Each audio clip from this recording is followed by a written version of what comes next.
Are you feeling a little lost, dreamy, or maybe pulled towards something that's bigger than yourself? Maybe it's something that you can't quite put your finger on. Well, you may be feeling the pull of the north node of the moon moving into the astrological sign of Pisces. Hi, I'm Gretchen Heidel, and I'm going to be going over what it means for the north node to move into Pisces and everything that you can expect, as well as some really sort of spicy hot spots where the north node and the south node are going to be quite active. What I advise is to watch the beginning part of this video in its entirety. Then at the end, I'm going to break it up into astrological signs and what it will mean for each sign. However, in those portions, I'm going to be reviewing and referencing some of the things that I talked about in the beginning of this video, so you won't want to miss that. But what does it mean for the north node to move into Pisces, and what is the north node? Well, very quickly, the north node of the moon is actually not an actual planet. What it is it's a point, an astronomical point, where the Earth intersects with the ecliptic. And the reason why the nodes of the moon are so important is because anytime it goes into a set of signs, and they're always opposite of each other, and it's two things, the north node and the south node, what will end up happening is subsequently during these dates, all of the eclipses are going to take place in those signs. So that's why it's change and change and change. When you think about eclipses, it's like rebooting a computer. And so those two signs, whatever two signs that the north node and south node are in, are going to be hit over and over and over again with eclipse energy, which is going to be very big, very powerful, and definitely transforming for those two signs. But everybody has those two signs in their chart. Even if you don't have planets in there, you have them affecting certain houses in your astrological chart. So that's why this is so important and very powerful. So let's get to the basics here. So the number 18 is very important with the north node of the moon, south node of the moon. Whenever I say north node, just know that they always move in tandem like that. By the way, they always move retrograde. And so they're the only sort of thing in a chart that is always retrograde. It's always going to be moving backwards in that way. And they always oppose each other. So you can't talk about just the north node without talking about the south node. They come in a pair. And that's always very important to realize. However, I'm going to be focusing the primary conversation on the north node, because the north node is where we are headed, where we are going, what we are meant to do here in this time. The south node is where we're coming from, which, by the way, is just entered into Virgo at the same time the north node entered Pisces. So Pisces and Virgos, listen up, because this is really going to be right in your home sign. However, like I said, we are all going to experience the nodes of the moon. Even if they're transiting an sort of empty area of your chart, we all have these astrological signs in our chart. So getting back to the number 18, the north node, south node are in each sign for 18 months, and they don't come back for another 18.6 years. And the last time we had the north node in Pisces was all the way back in 2007. So we don't do this very frequently. It was 18.6 years ago. So if you think back to that time, in fact, I'm going to give you some dates in history when the north node was in Pisces. Now, this is very important for you to know, because if you were born during these dates, that means you have the north node or south node in these signs. And that is going to be even more important for you, because you'll be experiencing your nodal return.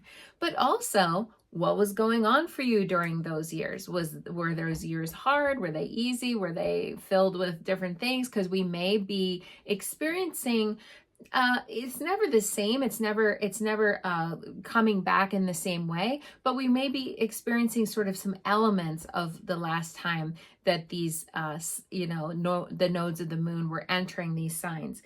Now, the nodes of the moon are called a plethora of different names. I call it the north node of the moon, or for short, the nodes of the moon. Again, it has nothing really, it's not to do with the actual moon itself. It's a point, an astronomical point on the ecliptic, but they're called the karmic nodes. They're called the nodes of destiny and fate. And they are also called, in Vedic astrology, the north node is called the dragon's head, which is Rahu, or The south node is called the dragon's tail, which is K2. The south node is where we are coming from, either in this lifetime or from even a previous lifetime. So the nodes of the moon definitely have a connection to past lives. And so when I'm doing past life readings, if you have a connection with your north node or your south node, with a partner, even if it's a friend or, you know, a relative, then most likely it means that you have some kind of a past life with that person. And those people tend to feel very karmically, like you're drawn to them very karmically. There's a lot of karma associated with the nodes of the moon.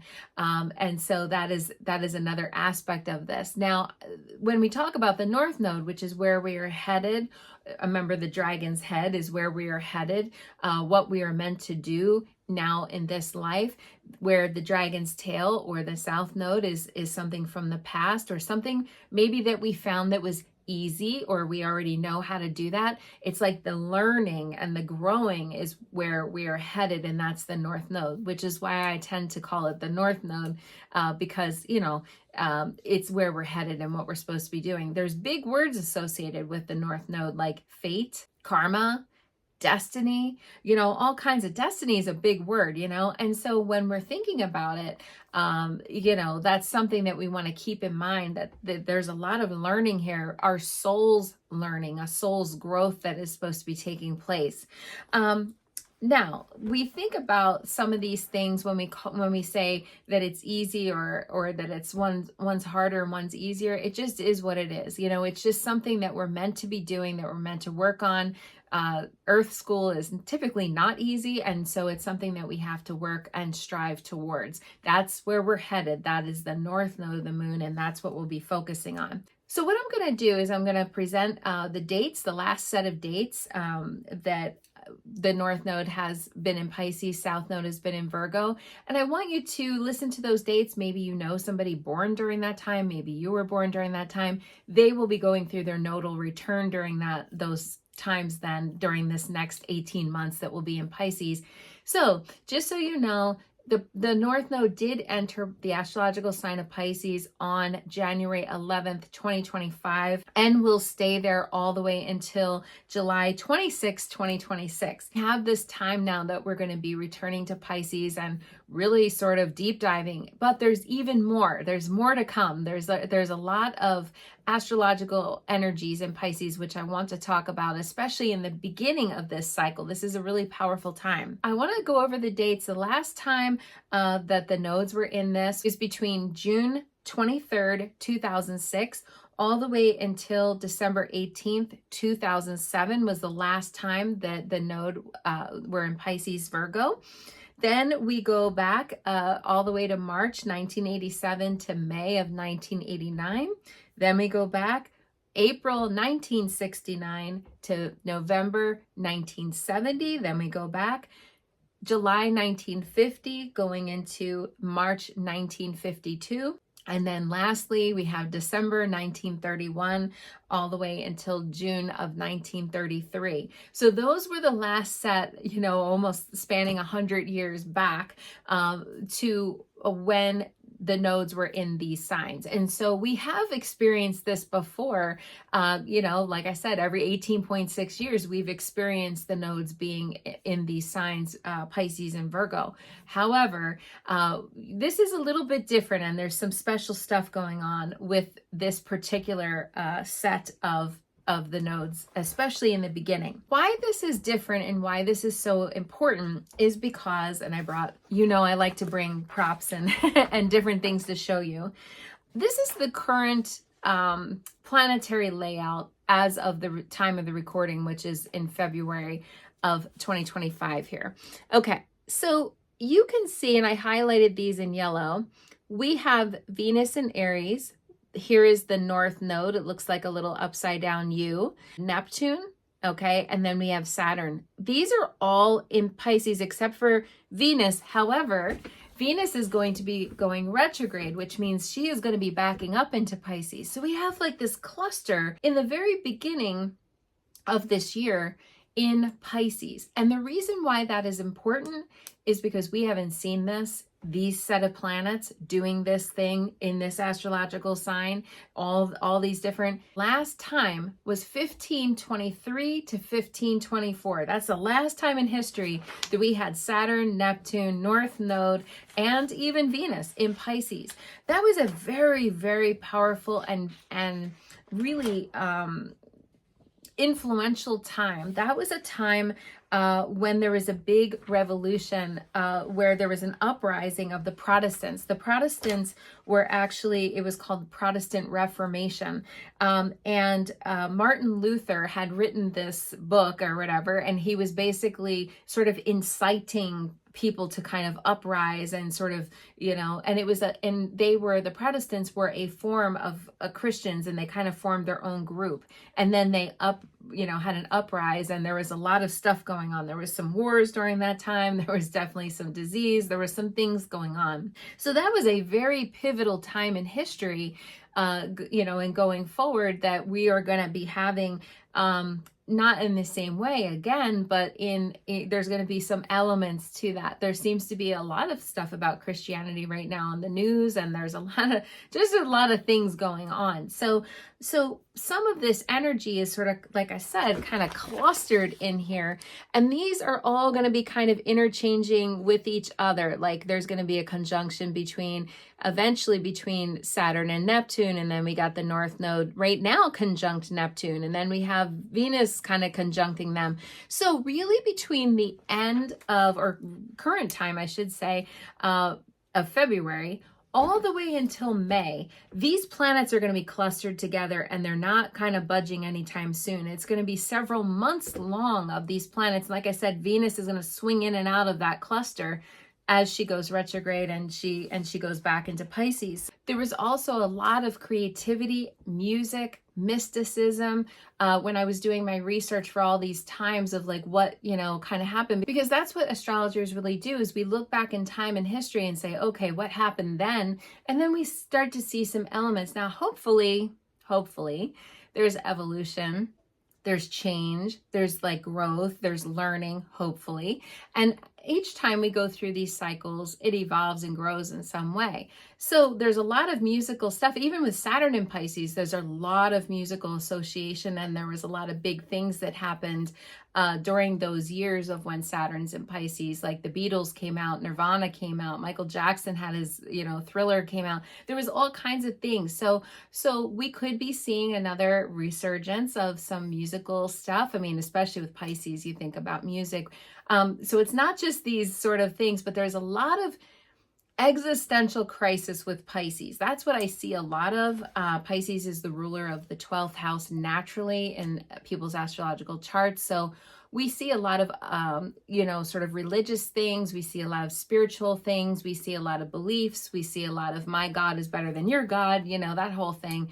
And so that is all going to be kind of coming to a crest. The peak of it, the height of it, when all of these planets are really just tightly clustered in, is going to be February 2025 to May of 2025, roughly. And then they will slowly start to dissipate. But, Saturn and Neptune are going to be really they're both extremely slow moving. So they're going to be kind of hovering around each other. In fact, their conjunction is not even going to be exact until February 20th of 2026. So that's all the way next year. So they're going to be hanging out sort of together closely between now and then. They're going to go into Aries, and then they'll go back to Pisces. There's going to be some things that they're both doing here where they're sort of weaving in and out, but they'll eventually come to a peak. That's when it's the most potent or strong. But you can see from my little astrological chart that I printed here, they're already hanging out together. They're already close to being in a conjunction already. They're technically in a conjunction that's considered to be a wide one, but we're feeling the flavors of them coming together. Some key dates here, especially in the beginning of this, where there's a lot of like key things. One is where the North Node sort of transits and goes in and out with Neptune. There's a dance going on between the North Node and Neptune. On February 22nd, 2025, that's when it's going to be at its peak, but it already started. We started to feel it. You can see from my from my diagram here, again, that they are so, so close. I mean, they're almost touching right now as of the time of this broadcast. But really, they're going to be in a conjunction pattern all the way from the end of January going into about the middle of March. They're hanging out together, so they're hunkered down. And then we have the North Node going to be swinging by Saturn. So that's going to be another thing, okay, where it's a big deal. And that's going to be happening almost the entire month of April. We're going to be feeling that one. Peak of it, the height of it, the pinnacle of that one, the maximum strength it'll be is April 14th, 2025. But again, we're going to be feeling it the whole entire month, even going back into March. We're probably even feeling it a little bit now in February. So there's a lot of astrological energy here, but when it comes to this Neptune Saturn thing, these two don't come together very frequently as far as, time goes, because it takes Saturn almost 30 years to go around and do a full cycle. So again, for these two to be in the astrological sign of Pisces at the same place and same time, very rare. And the last time that I could find that happening was in the 1500s. So, I mean, this is not a common thing for this to happen in Pisces. They might come together in different signs, but not in Pisces. And that's what I'm focusing on today, because that's the topic of the broadcast. The other thing that's going to be interesting, and there's a lot of energy in March. I've been talking about March. We're going to have Venus retrograde in March. We're going to have Mercury retrograde in March. And then even in the middle of all this, we're going to have this North Node conjunct Saturn. And at the same time, Saturn is going to be sextile Uranus, and the North Node's going to be sextile Uranus. Now, let me break all this down and tell you what this means. And the peak of those times when Saturn is sextile Uranus is going to be on April 14th also. And then we have the North Node sextile Uranus, which is April 19th. And sextiles are good. Remember, they are good. However, there's just a lot of energy here, and it's all crunched together in the beginning of this year of 2025. So that's when a lot of energy is going to be really concentrated together, and there's going to be a lot of energy coming in March. March of 2025 is going to be quite busy. So the North Node, again, is our destiny, what we're meant to do here, in this lifetime. It's our karma. It's all the stuff, right? And then it's interacting with Saturn, which is goals and what are you going to do with your life? And, let's make a plan and let's, do the things. And then we have Neptune in the middle of all that, which is dreams, illusions, imaginations, fantasy. So good news, we have Saturn there to kind of bring us back to earth and go, are you sure you can really do that thing? Are you sure that that's really going to be feasible? Because Saturn's definitely a pragmatic, more, grounded sort of energy. Even in Pisces can be very grounded. But we have the North Node that really is wanting us to make change, wanting us to grow. So where is Pisces in your astrological chart? And you'll know how this affects you. Again, I'm going to, at the end of this video, go into what it means for each sign. But this is a lot of energy that's going to be downloaded to us during this time. Now, we are going to definitely be able to tap into more to dreams, okay? I mean, big time. We're going to get a lot of download in our dreams. We're going to have a lot of more intuition because Pisces is extremely intuitive. We are going to be asked to also increase our boundaries. Pisces has some problems with boundaries, we'll say. And so there's going to have to be, boundaries get really super blurry during this time, which is like, what is real? What is fantasy? We're kind of in this like cloudy, mystical bubble here with all this Pisces energy. Pisces is not, I'm talking about the time frames. Whenever we're talking about Pisces and we're talking about Neptune, and hello, Neptune is in Pisces right now. It's hard to find our direction. We might, like I said in the beginning of the video, we might have trouble putting our finger on it. It's like, I know I'm supposed to change. I know I'm supposed to do something, but what do I do? And then the existential crisis is, well, what's the meaning of all this? It's like, what is our life direction? I don't know what I'm doing, where I'm going, how I'm getting there. And that's very Pisces. That's a very Neptunian, very Pisces sort of ideology and flow. We're supposed to lean into the flow and sort of see what happens. If you have any Pisces in your life, you might notice that they just kind of go with the flow. They don't really have a plan. They might not know unless if they have like, a Virgo moon or, Capricorn rising or something like that. You might have a more grounded Pisces in your life. But a lot of Pisces kind of do things on feeling. And that's what we're being asked to do. But God, nobody's got a plan. No, we're not even sure what the hell the plan is. And so with having this Pisces energy, it's a little hard because, again, Saturn wants us to get things done. North Node wants us to get things done. And even Venus is like, hello, I have some romantic aspirations. How about me? And also secondarily, Venus is also making money. So that can even be a monetary thing there. But nobody knows what to do, where to go, or how exactly to get there.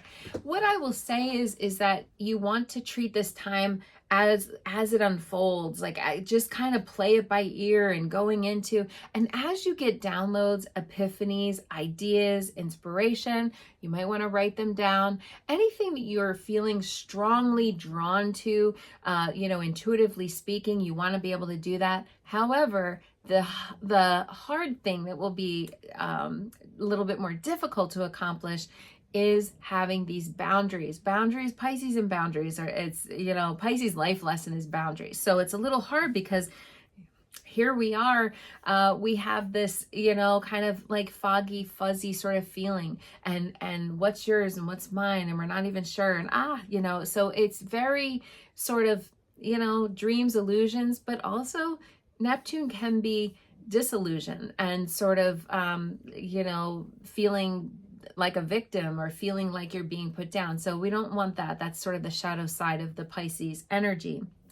Now, again, the positive side is this artistic innovation, coming up with something new. Woodstock took place in 1969. The concert Live Earth took place in 2007. I mean, we've had just a lot of musical things. So if you are a musician or if you dabble in that, or let's say you've always wanted to learn a musical instrument or how to write songs or whatever it is, this is a good time for you to do that. Spiritual awakening. Religion and spirituality definitely are, I feel, two different things. I mean, obviously you can be both, but I do think that they are kind of separate. And I think that a lot of people are sort of going into or leaning into a little bit more of the spiritual, but not religious. However, there does seem to be an uprising, especially in the United States, of this whole Christianity movement as well. Nothing wrong with that. However, where it gets tricky is my God's better than your God. And then that's like, the most amount of wars are based on that. And Pisces has a very strong link with both spirituality and religion. So, we could see some stuff coming up around that, and that could get us a little bit into hot water. Be some spiritual awakenings though, for sure. And, we could even be finding more and more spirituality online through podcasts, through apps, through meditations, all kinds of things where we're more community based in our spirituality. We might not be meeting at a church or a synagogue or an ashram, but we might be like, in the neighbor's backyard talking about, oh gosh, the other day I saw, this beautiful symbology and I felt like, God, Buddha, Allah, whatever was with me, or my angels were with me or whatever. So this is also part of that whole Piscean thing with the North Node, and where we want to find something bigger than ourselves. We want to be a part of something that's bigger than ourselves. And so that is something, as long as it's healthy and good. Pisces tends to be what I nickname Pisces the bleeding heart, because Pisces is, in its positive way, is very caring, very kind, compassionate. Yes, when we talk about Aquarius, we think humanitarian, but when I think Pisces, I think like a nurse who's in a battlefield helping one soldier at a time, or a therapist in an office counseling one person at a time. That's Pisces. Like Pisces is really like get in the trenches and sort of get your hands dirty and really like see the people, not just this Aquarius ideology of, what could make the world a better place. I'll set a policy or I'll set, these things. It's not that. It's about getting in the the trenches and really doing this. And I think that's going to be the next phase as we move, further and deeper into this. I think that we will have more of that. We will be more drawn into the field, if you will, and helping one person at a time. I mean, sometimes that's what it takes, is helping one individual at a time, instead of looking at the humanitarian Aquarius way, which is the masses, like helping 10,000 people. Yes, that's good, but sometimes people fall through the cracks, and sometimes the change isn't right for everybody, and those types of things. So when we get to Pisces, we're getting in the trenches. So this is like heavy duty spiritual workload here. All of my empaths, all of my sensitives, all of my, intuitive folks, all the people out there that are the light workers of this planet. Whoo, call to action. This is the call to action. And we really have to be in the trenches. And I'm just going to say, myself and even those that I work with, we all are tired. We were just getting our mojo back after the pandemic. I really saw the light workers stepping up and really doing the call to action during that pandemic, and we're all tired from that. And now it's like round two, we're like, now we have to get back in the trenches again.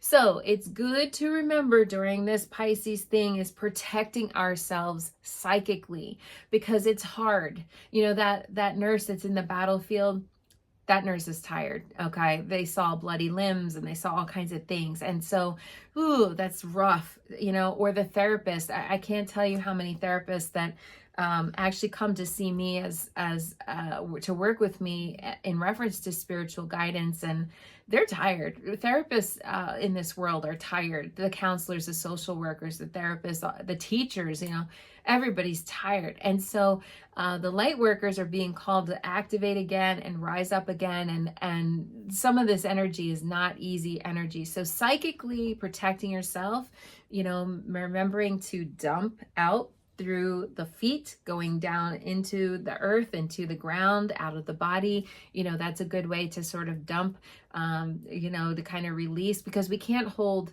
Empaths have to hear this, okay? If you're an empath out there and you feel other people's feelings as if it's your own, somebody else cries, you're going to cry, that type of thing.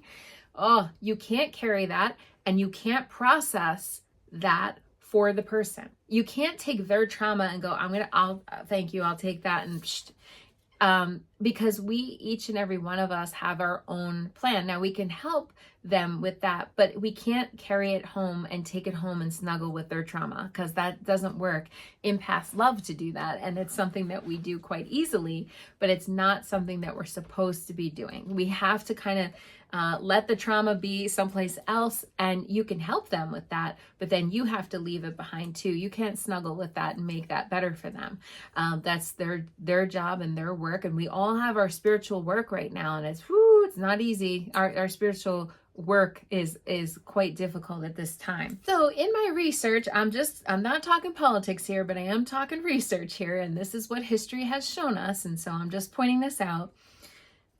Usually what happens in these times is there can be a wave of a more compassionate sort of leadership and a less rigid leadership around the world. In fact, during this time, there could be, or there should be, or there's supposed to be, we'll just say, a leaning into helping people who are poverty stricken, refugee, mental health, sort of that need assistance. In fact, the formation of NATO was 1951 during one of these cycles.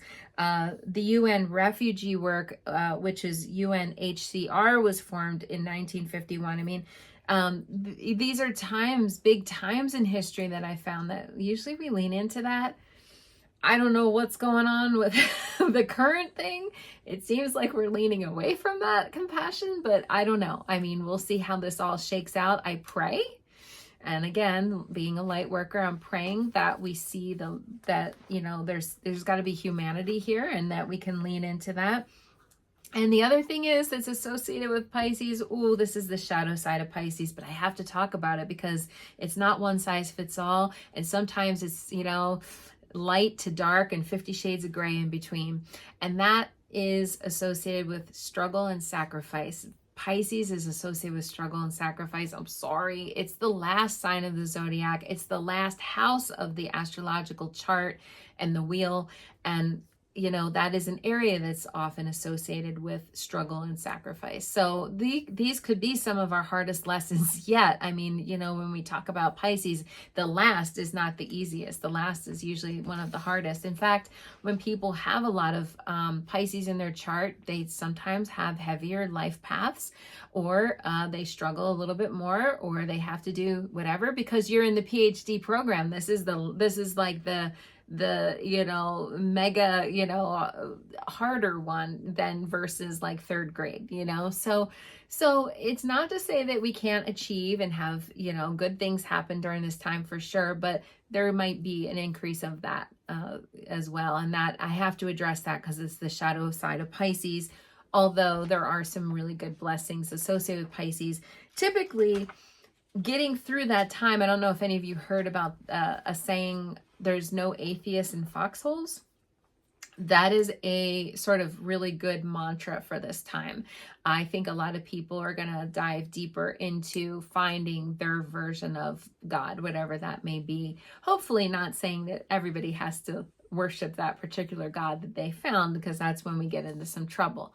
But having a sense that we are all connected and that we are interconnected, and we might have to help each other out on the ground, in the trenches, and have to spiritually assist others, and think about those things. So whether it's getting involved in a community yoga class or a meditation group, or, starting your own thing online, whatever you would maybe want to do, or in person, doesn't matter. That community that you can connect with and that you can relate to, again, allowing all that beautiful Pisces empathetic energy to really connect. So getting back to the eclipses, because that's going to be a big thing. There's going to be 7 eclipses between Pisces, Virgo, in between this next 18 months. And so they are going to be changing and changing again and changing again. Anytime there's an eclipse in astrology, I always give the analogy that it's sort of like rebooting a computer. One planet's energy cuts the other planet's energy off just for a moment. So it's like rebooting the computer. Now, usually we have to reboot the computer because the computer is struggling a little bit. And it's like, I got to just reboot this thing. The pixels aren't right or whatever, keeps crashing. Sometimes the computer doesn't come back on again. Sometimes it does, and it works way better. So speaking of eclipses, there are 3 big eclipses that are going to be the most sort of close and aligned with the nodes of the moon, that are going to be some of the most powerful eclipses, especially when it comes to the nodes and the nodal activity. First one's coming up right around the bend, March 14th of 2025. That they're all going to be 3 full moon eclipses, by the way. That's going to be a full moon in Virgo on that day, March 14th. Full moon will be in Virgo, 23 degrees Virgo. The sun will be in Pisces, and they are going to be very, very strong together. The full moon will definitely be highlighting that south node of the moon when it comes to Virgo, and will be really, really close to that south node. So we're going to have something from past come up around that full moon, and that'll be a very powerful time. Past life, there's going to be a portal there around that time. So that's going to be an eclipse, and so we're going to be feeling that full moon very strongly. The next full moon that will be very powerful is coming in the fall, September 7th of 2025, and that's going to be the full moon in Pisces. And so you guessed it, that full moon will be very close to or conjunct the north node of the moon. And so that one, even though that's going to be interesting because full moons in general are about endings, but this is about an ending and then a new beginning.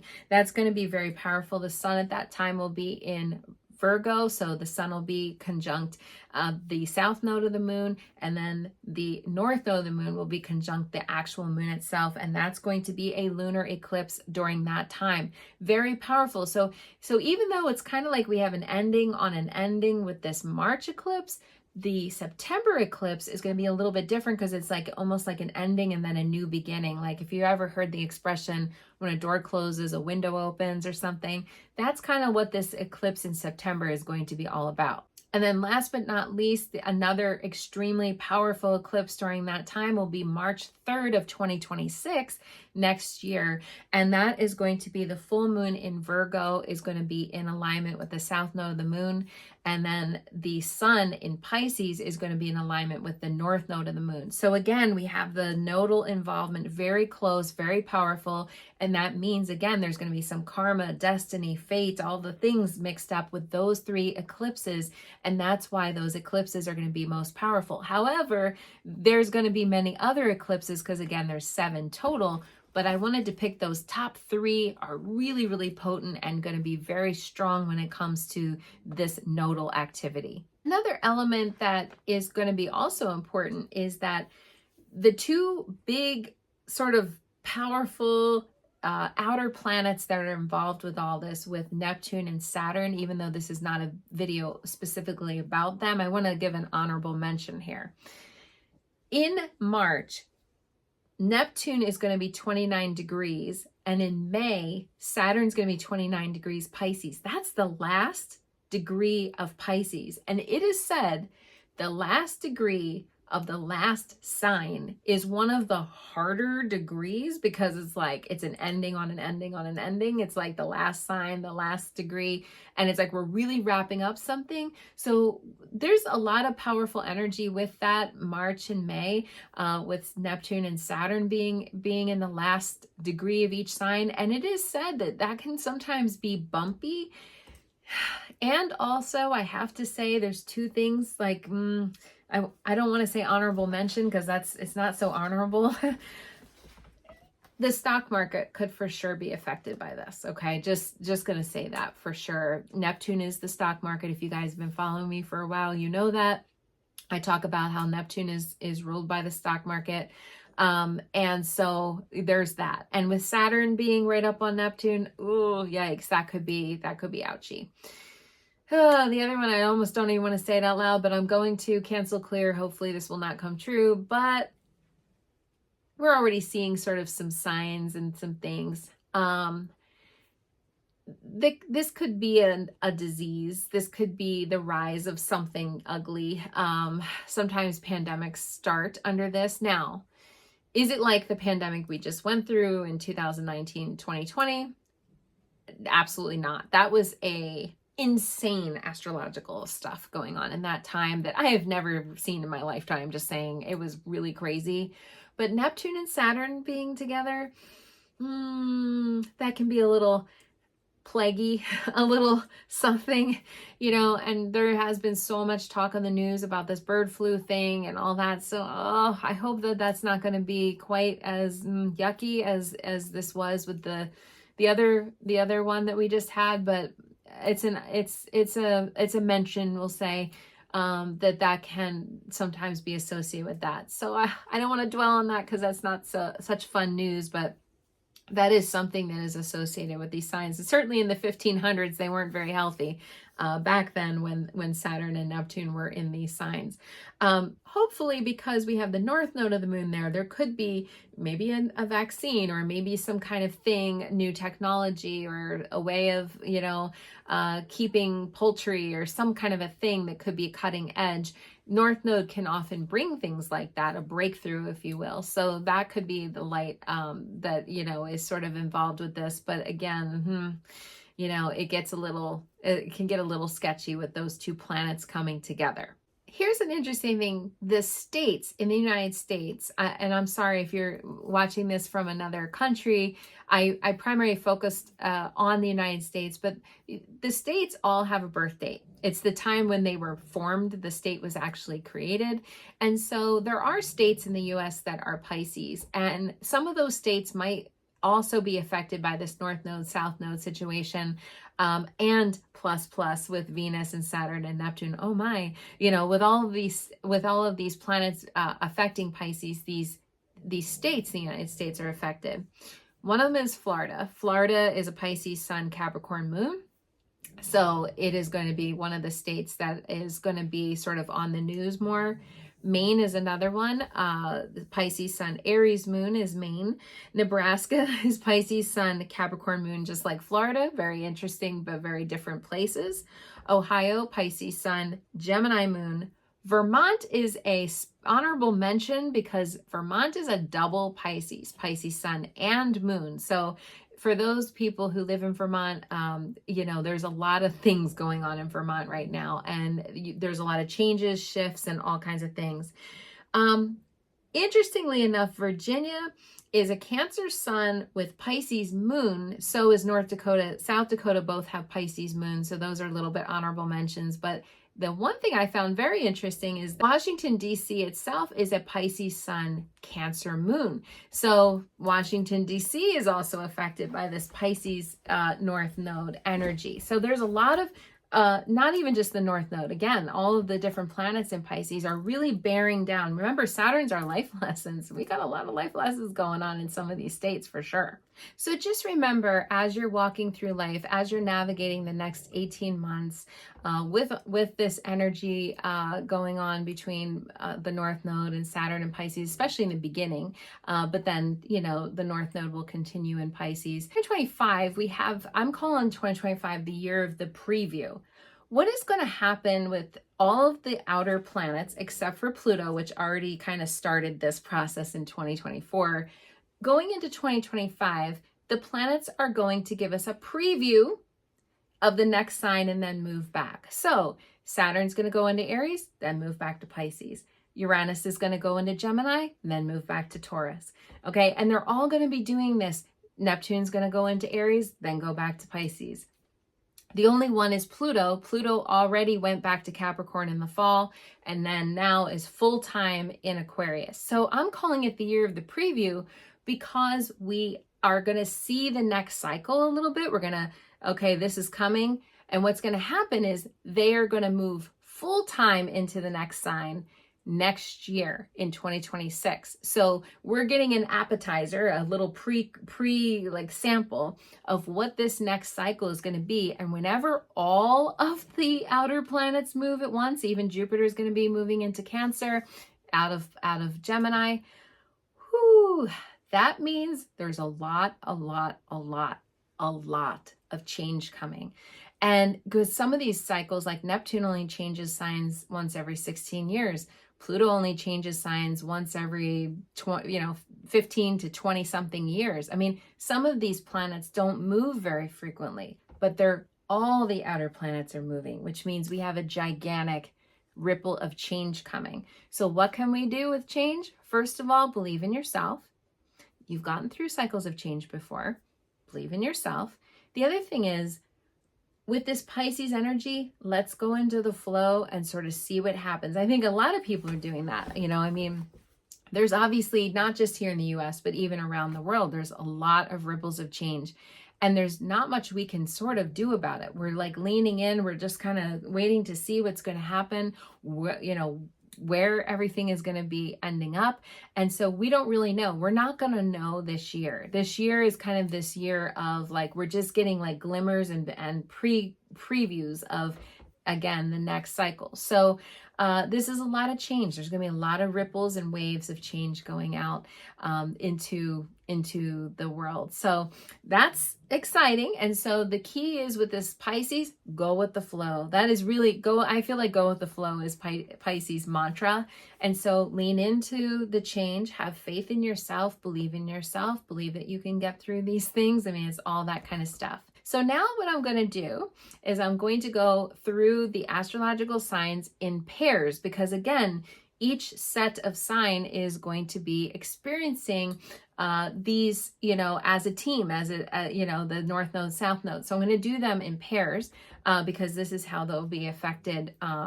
And you can listen to both your sun sign and your rising sign if you know your rising sign. And that can be a little bit even sometimes more accurate. Whenever you see an astrologer online or you read your horoscope, actually reading the rising sign is usually more accurate even than the sun sign. But you can always read both, and even your moon sign as well. Certainly if you have a loved one or somebody. And I just want to tell a quick story before you jump ahead. I just want to tell a quick story and just to sort of give you an idea so that you can conceptualize how this goes.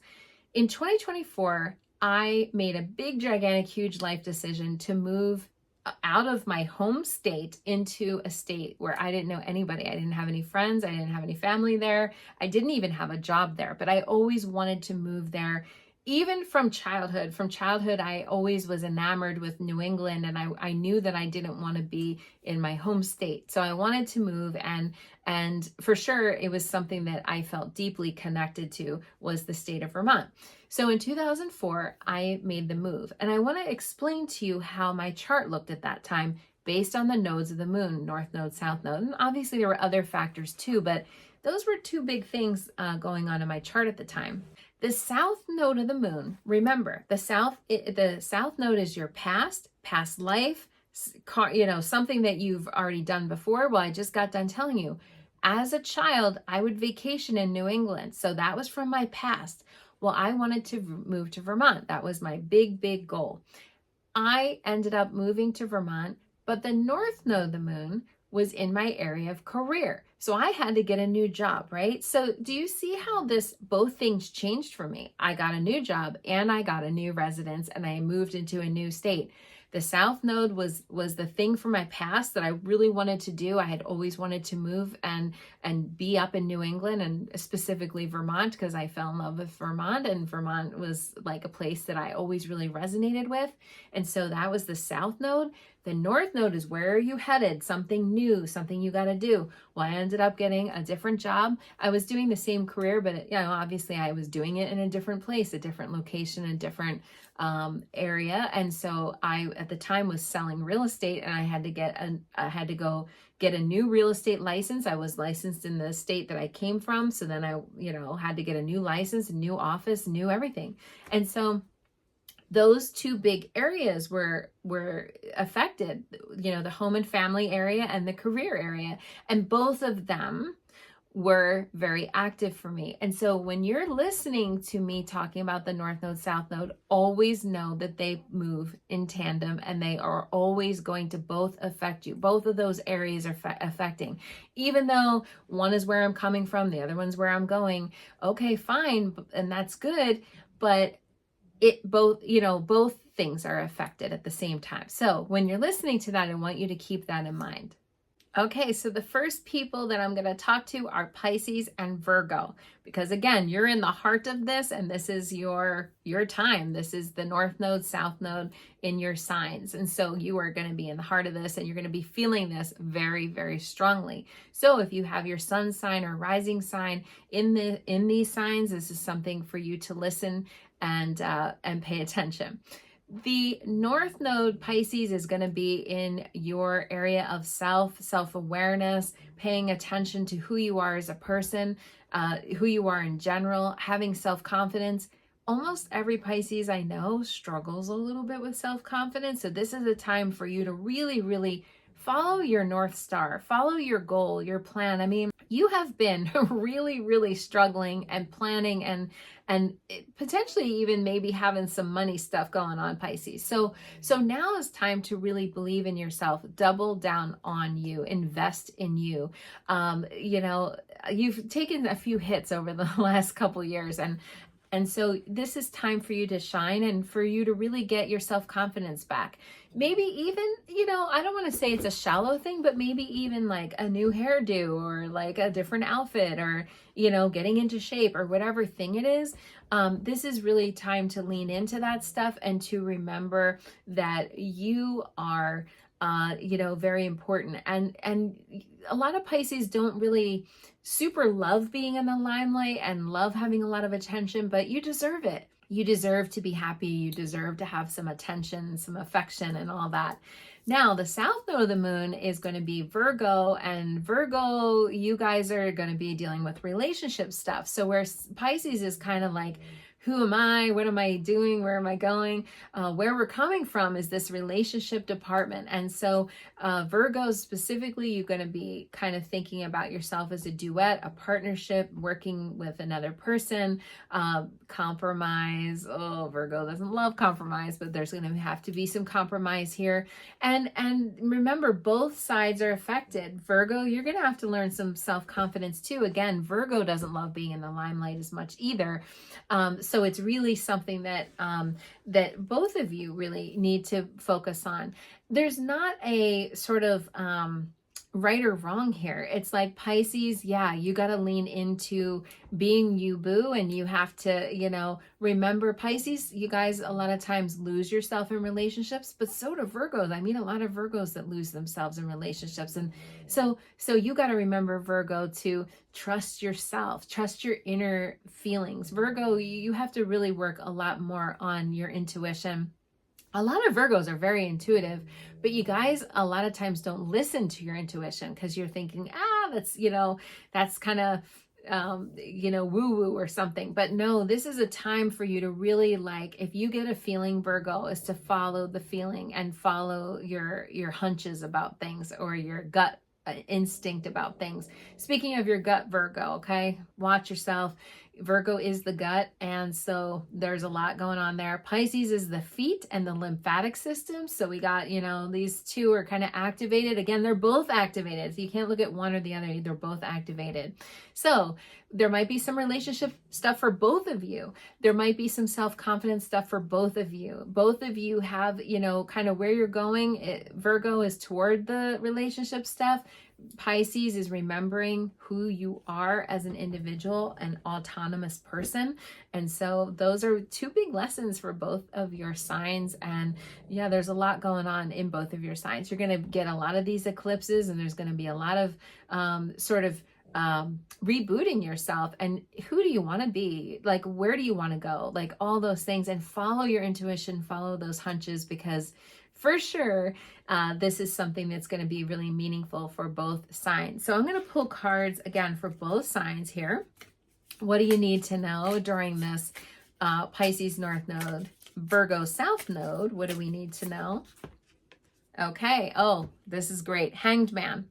Hanged Man. Okay. This card is very interesting because the action is in the non-action. And that's kind of what I just said in the intro, is that we might not know where we're going yet or what we're doing. And so the key with the Hanged Man is to kind of hold on and wait.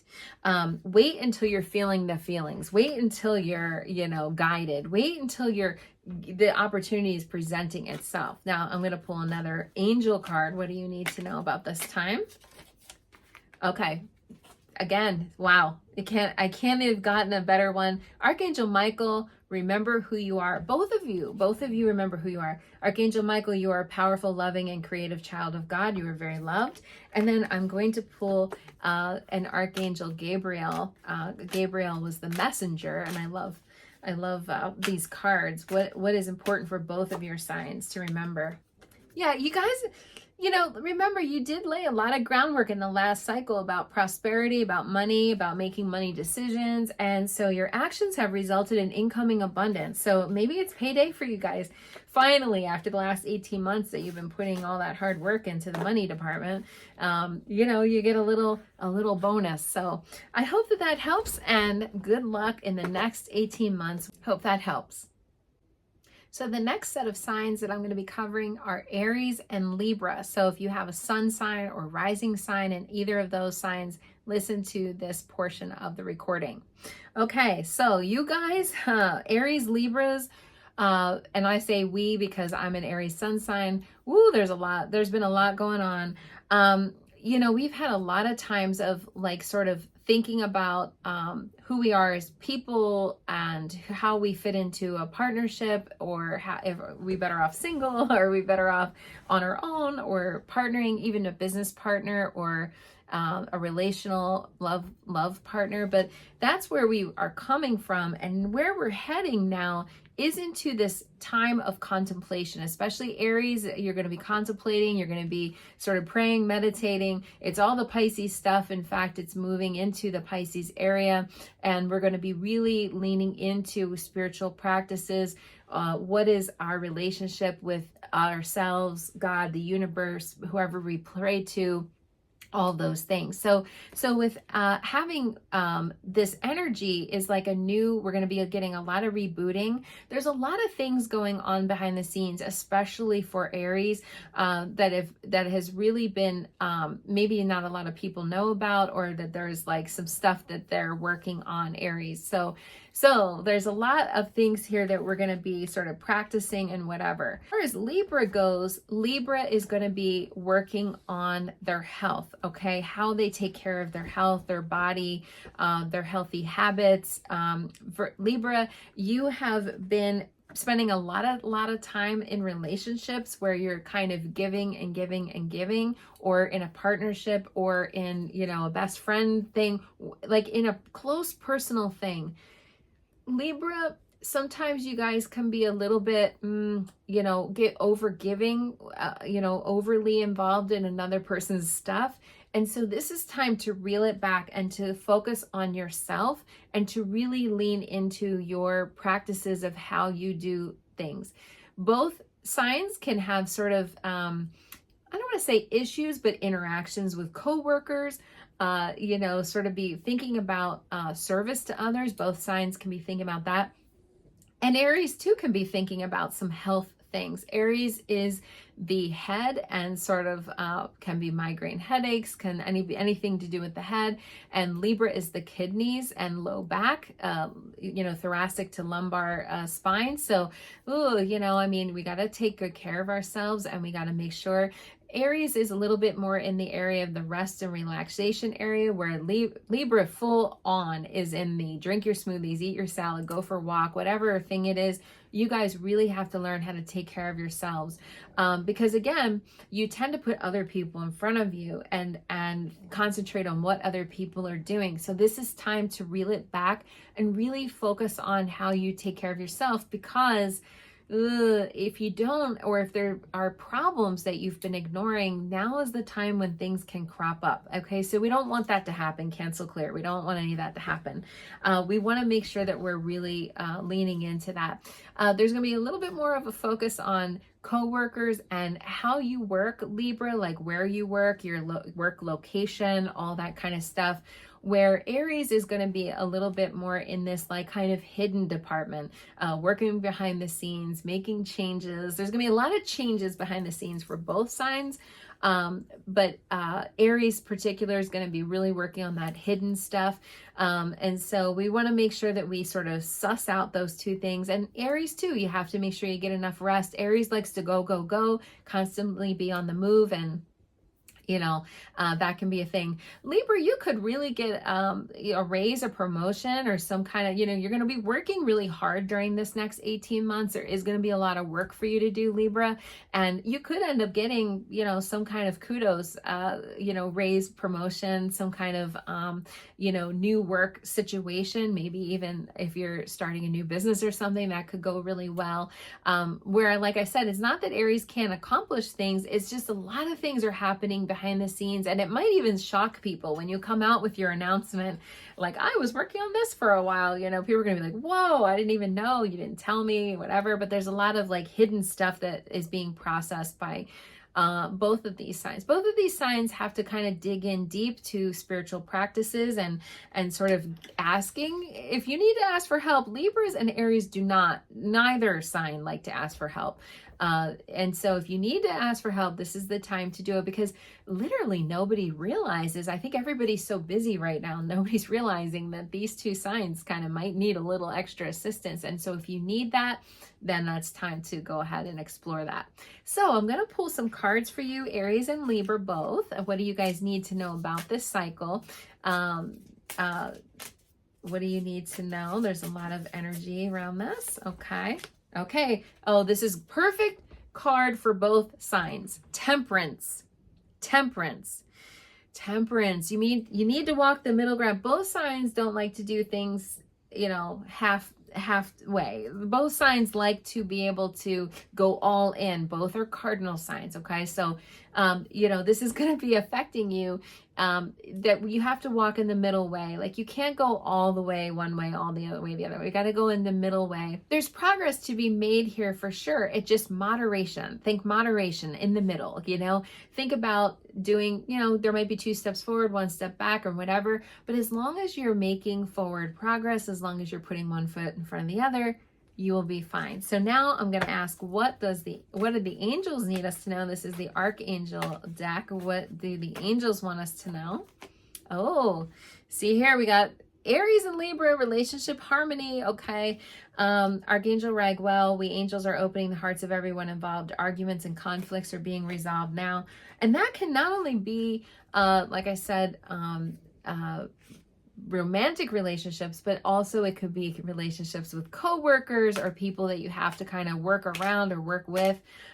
You know, it's something that that can be healing. And lastly, we have the card of Mother Mary, and this is Archangel Gabriel. The Blessed Mother is helping you with your divine life purpose. Okay, so again, you know, both signs can make progress this year, this next 18 months, especially with the assistance of the North and South node of the moon in Pisces and Virgo. It's just that I do feel we might even need a little extra help. We have divine feminine energy here with this Blessed Mother Mary, and it doesn't mean you don't have to be Catholic or anything to get this card. It's just in reference to maybe mothers literally help us, sisters, best friends that are females. Like there might be some good energy coming from females in our lives. Even if you're a male and watching this video, it means that there could be some divine blessed energy here with the women in your life. So women in our lives might be important in the next 18 months. I hope that helps. Hello, Taurus and Scorpios, welcome. So if you are a Taurus or Scorpio sun sign or rising sign, this is the segment that you should both listen to. So you guys have a little bit of a good news here, I guess, in a way, especially Scorpio, because Pisces is a very compatible sign with Scorpio. So the North node of the moon moving into Pisces is a good thing. And both signs, you know, Virgo gets along really well with Taurus. So, you know, this is going to be positive energy for both of you. This could be a really good time.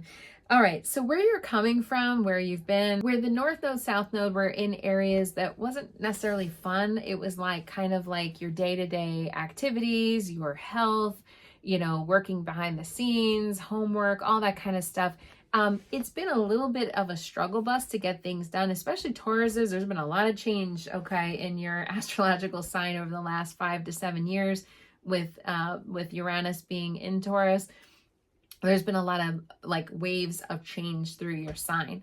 So going into this new thing, you're going to be in the areas of friendships, of having fun. I mean, because you guys have been like really working hard lately. In the last 18 months, you've been really working hard. There's been a lot of stuff going on. There's been a lot of things behind the scenes. There might have been even been some health issues. And you guys need some fun. And the good news is you're about to have it. So especially Taurus, Pisces is going to be in your area of friendships, groups of people. You know, you guys are going to be getting out there. Who's your tribe? You know, your vibe attracts your tribe. Who's your tribe? You're going to be connecting with your people. And so that's a wonderful thing and a wonderful cycle for you guys to be in. Now, Scorpio, same thing. You guys have been working super hard. There's been a lot of things going on, maybe even some stuff with your health. And now you're moving into the fun zone. You guys are moving into the area of life pertaining to children, to love, to creativity. And both of these are interconnected. Remember, friendships and this love stuff are both going to be. So this is, if you're single and looking, this could be good for both astrological signs, especially Taurus, if you're going out to a like a friendship event or like a wedding or someplace where there's going to be a lot of people you know. Ooh, you could find somebody there. Or Scorpio going out to, you know, concerts and shows and entertainment and dining and things like that, this is going to be very powerful. Also, too, there could be new children coming into your life. Both signs could have new children. There could be grandbabies. There could be fur babies, okay, that the animals that we love as our children, but there might be a lot more sort of energy going on. But both signs are being asked to have fun. You guys have been in this hardworking, kind of like, I don't want to say boring, but kind of a little bit of a boring time of your lives. And now you're leaning into, where is the fun? I haven't felt the fun in a while. So lean into that and go out to concerts and shows, accept invitations. It's a little hard as adults sometimes to make new friends, but this is a time to do that. And to just explore and just remember that there's an inner child that we all have. And that we need to sometimes explore our inner child. Now, sometimes our inner child is cranky and needs, to eat some food and take a nap, and that's okay too. But we got to remember to lean into our inner child to play. What makes you happy? Maybe it's about taking a painting class, or maybe taking, some sort of photography thing or something like that. It could be a very creative time for both signs, very creative, and especially Taurus, if you're doing it with a group of people, that would totally make you happy. Scorpio, you guys can do it alone, but kind of explore. Scorpio could do a boudoir photography, thing. I mean, anything that you guys want to experiment with and have fun with. I think this could be a really amazing, fun time for both signs. So I'm gonna pull astrological cards. What do you guys need to know during this next 18 months? Oh, strength. Oh, both signs are very strong. Taurus and Scorpio, you guys are the fixed signs, and this is about being strong, leaning into it. Look, you guys have been through a lot, okay, in the last couple years, and so having the strength, knowing that you're good, boo, you're good, you're strong, okay, you can do this, you can handle what life throws at you. You guys are very good. You're both survivors. You're very good at that. All right, so now I am also pulling a card from our Archangel.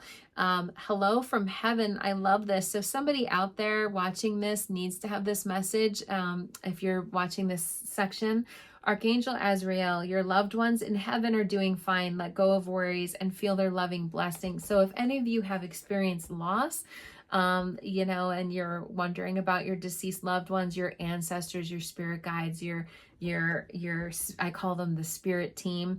This is definitely, know that you're not alone. Okay. Cause I do think from this last 18 months that you guys have been through in the last cycle, it was a work alone kind of like hunker down cycle. So now you guys are being reminded you're not alone. And at the very least, even if you've kind of been working so hard that you haven't been able to connect with your friends like you usually did, or maybe you lost a few friends through the years, it's knowing that you have your deceased loved ones, your ancestors and your guardians protecting and loving you. Okay, and one last card from Archangel Gabriel deck. What do we need to know?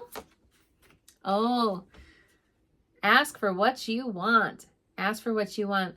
I'm going to read, clear communication with yourself, with God, and with others helps you to avoid misunderstandings and speeds up the process of answered prayers. So make sure you're asking for what you want, especially Tauruses. Sometimes you guys like to have people, sort of guess, and, even Scorpios, like they want you to read their mind, like if you knew me, you would already know. But remember, sometimes us, the mere mortals, the rest of us are busy and we have things going on. So make sure you're asking for what you want and need, okay? Because this is a good time for manifesting this next cycle, this 18 months. You guys are going to be really tapped in more to your intuition and exploring that side of yourself. So ask the universe, what do you want? And I always say universe is kind of like Amazon, and it can, fulfill the order. So make sure that you're stating your needs. I hope that helps.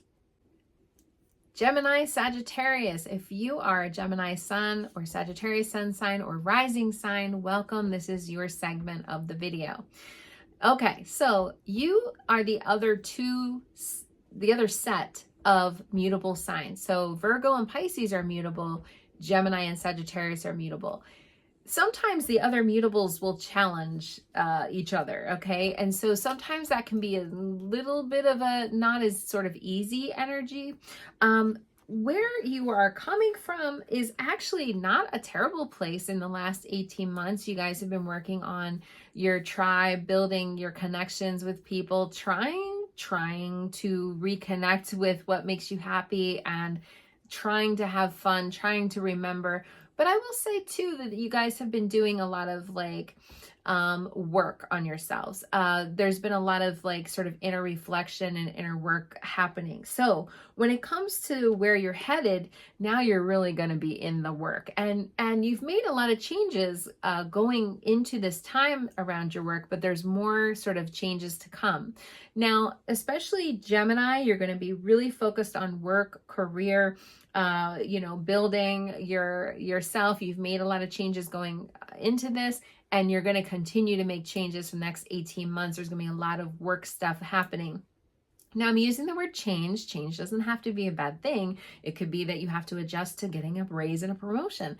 But that might come with extra time or a bigger commute or some kind of a thing. And you're really needing to adjust and to work through some of those changes. Now, good news is, Gemini, you're very lively and curious. So are you, Sagittarius. So it doesn't mean that those have to be bad changes. But it just, again, it means that there's a lot of changes. Sagittarius, you're going to be focused a little bit more on the home and family route. So remember that little story that I told right before I started this segment about myself with changing work and changing home. There could be a lot of changes on both of those fronts for both of your signs, okay? The work front and the home front. Sagittarius, you're headed towards the home. Okay, Gemini, you're headed towards the work. But your home life might be affected, and Sagittarius, your work life might be affected. So again, you can't look at them as either or. Both of these areas are going to be activated. So there are two big areas, okay? The home and family, that can involve moving, that can involve your family in general, your family of ancestry, or the family you created here in this life. There's going to be a lot of busy family life stuff, Sagittarius. Working on that and putting a lot of time, effort, and energy into your family.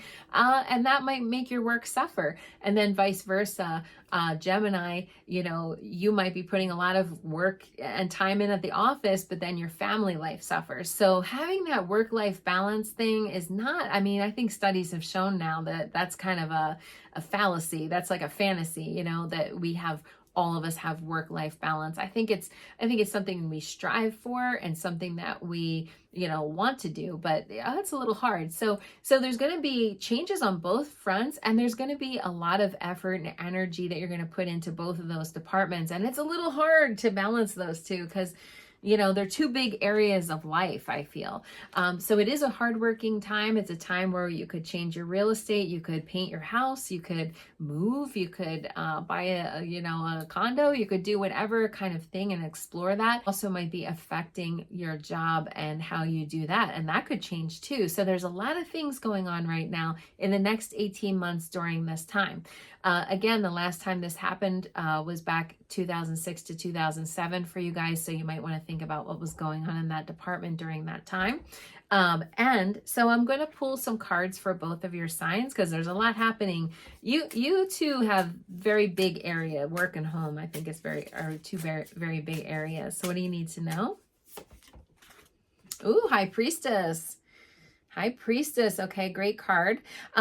This is really about leaning into your intuition. Okay, if something is too good to be true, especially with a real estate deal, you want to watch out for her because she can sometimes be a little bit telling a fib or being untrue. So we want to watch that. But using your intuition to guide you through that, especially with a work situation or with a lot of the things, comes down to High Priestess with intuition. It's really, really trusting yourselves. If you get a new work opportunity, make sure you read through all the details in the dotted line. And also with a real estate deal, Sagittarius, you might want to read through that. But it's really about trusting your gut and trusting if it doesn't feel right, don't do it. This is the time to lean into, especially since both of your signs, Gemini and Sag, you guys move really fast at a fast rate and speed. And sometimes you don't pay attention to all those details. Remember, we do have the south node of the moon with Virgo, and that's all the details, like all, and they're opposite of each other. Pisces doesn't want to be bothered with those details, but we have to remember that the details do matter. Okay, so what do you need to know? Angel card, what do you need to know? Passion. Okay, and this is good too because, passion and the high priestess, kind of go together in a way. You want to, feel the feelings of this thing. I mean, if it doesn't feel right to you again, and it doesn't give you that passion, that it's Archangel Hanael, trust and follow your renewed passion for your love life and career. See, it's interesting. They're all related. So one more card, Archangel Gabriel. What do you need to know?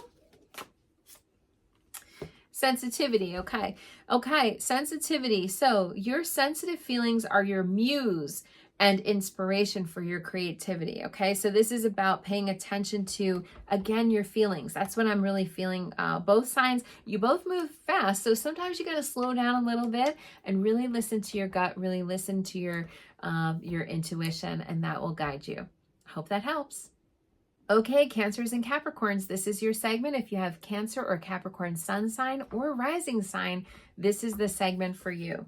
Welcome. Okay, so Pisces at North Node, Virgo South Node are moving into your areas of learning, higher education, continuing ed, all of those things. This is going to be a very busy time. There's going to be a lot of happenings, a lot of things going on, especially for Capricorn. This could also involve travel.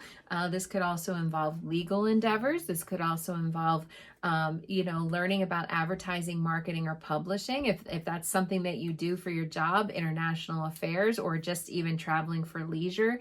Any kind of thing like that is going to be really busy. This is going to be a busy time. Cancers, you got to get out of your shell, Cancers, because Cancers, you guys tend to be a little bit more guarded, a little bit more shy, and this is not the time to be that way. This is going to be a lot of talking, communicating, emailing, texting, reaching out, learning how to communicate more effectively.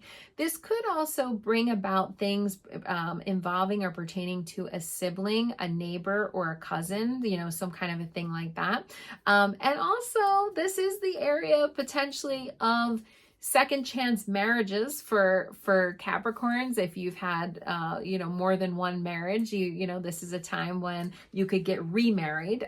It's not a primary marriage area, but this is a time where you could end up having a beautiful secondary chance at love. And so these are big areas, and there's going to be a lot of networking, communicating, talking, spreading the word, learning new things. You guys both just went through a lot of work. There's been a lot of family stuff, a lot of work changes in the last 18 months from where you came from. And now where you're headed is you're going to be spreading the word, building your, clientele base and all of those things. If you're in sales, this could be very helpful. If you're a teacher, or if you're a lawyer or work in the law field, this could be helpful. Again, the publishing and advertising, or if you're a writer, oh my God, huge. This is huge area for both of you. If you've always wanted to write a book, this is the time, especially you Cancers, but even Capricorns too. If you want to write something, this is a really good time. Starting a blog, if people still do that anymore. This is all really good times, but it's going to take a lot of learning how to, both of your signs, Cancers and Capricorns, tend to not super love communication. It's not to say that you don't, and especially if you have a Gemini moon or something, you might. But both signs have to learn how to open up and how to kind of be vulnerable a little bit. That's the part that you guys hate or don't really love, I'll say. Or practice leaning into sharing your feelings and sharing what's really going on. Both of your signs are cardinal signs, which is #boss energy. And so you like to be in charge. You like to be kind of, in the middle of all of that. And sometimes you guys forget that you have to kind of communicate your needs, that you have to be open, that you have to share, all that stuff. both of your signs are not very good at accepting help.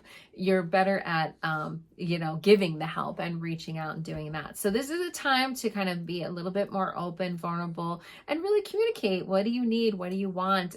Whether it be, like I said, in writing or texting or talking and communicating. But this is the time to sort of sharpen your skills when it comes to your communication styles. Okay, so what do we need to know? I'm going to pull a card for you guys. What do we need to know? Woo! Well, a card pulled itself. Fell out. I shuffled, but it fell out. You got the Sun card, okay? These are major arcana deck. The Sun is all about having self-confidence. Yeah, if you're putting yourself out there, if you're having to talk and negotiate,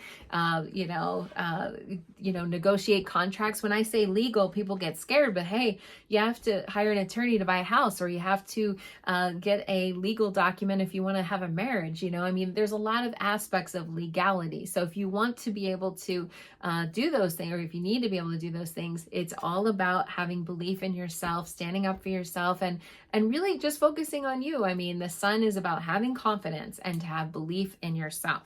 Okay, so what do you need to know? I'm going to ask the angel deck here what the next 18 months will bring for you guys. Nurture yourself as well. Ooh, Cancers, I'm talking to you. Nurturing others, you guys are good at that, but nurture yourselves. Okay, so Archangel Gabriel, as you nurture a child, you nurture your own inner child. Both activities are important for you now. Okay, so Capricorn and Cancers, you guys are both taking care of others all the time, especially Capricorns, you guys are working yourselves to death to help the family. You gotta sometimes lean into self-care and self-nurturing and put yourself on your own list of things to do. That's really important. What else do you need to know? Archangel Gabriel. Woo. Again, you guys have a lot of there's a lot of energy when I'm pulling the deck for you guys. Okay, so I'm going to use, actually 2 fell out, so I always honor that. Authenticity and also agent or manager. Okay, I'm going to read both. Authenticity is trust your real self whom God created divinely perfect. That you have the strength and knowledge needed for this situation. Well, when we look at these areas that are going to be highlighted for you, this is all about learning, taking an additional course, or going back to school, or teaching, or doing something. This is learning and growing. So so that you have the knowledge needed. This is really good card. Just be yourself, authentic. Agent or manager, your work expands in reach as you partner with a professional who can help you. So like, for example, I was saying with legal stuff, you have to have like a real estate attorney to process the title or whatever it is you're thinking of doing. You need outside help to be able to help you with those things. And that's what this card is saying. Make sure that you consult with a professional if you're planning, on these big moves and doing these big things in the next 18 months. Hope that helps. Leo and Aquarius, this is your time. If you're a Leo sun sign or Aquarius sun sign or rising sign, this is your segment. All right. Oh, Leo and Aquarius, you got a lot going on here. You're both fixed signs, and we're in this mutable, go with the flow energy, which is already kind of a little bit of a problem, okay? Because that's at odds with what's happening. Leo and Aquarius, you're going to be headed into the financial sectors, okay, in this period of time. You just got out of a very busy, like legal, whatever cycle. There was a lot going on. There's been a lot of communication. There's been a lot of talking. Maybe you went back to school. Maybe you ended up doing some travel, or you wanted to do travel, and all of that was really good. Now we're getting into the financial sector, and this is time to build your stacks, okay, to make a plan. Especially Leos, this is going to be in the area of estate planning. You might want to make sure that you have that area of your chart, or your area of life kind of worked out with what would happen. It's a fact of life, and we have to, do our estates. And also Aquarius, this is about building your own personal stacks, both are money areas. And Aquarius, you got to charge what you're worth. And Leo too, you got to charge what you're worth. You might want to raise your prices in this next time. You might want to, put away some for a future, make some investments, get some life insurance. All of that stuff is going to be very active during the next 18 months or so for both of these signs. Leo especially, this could be a little bit of a sexy sort of romantic time as well. Passionate, intimate, all of that stuff.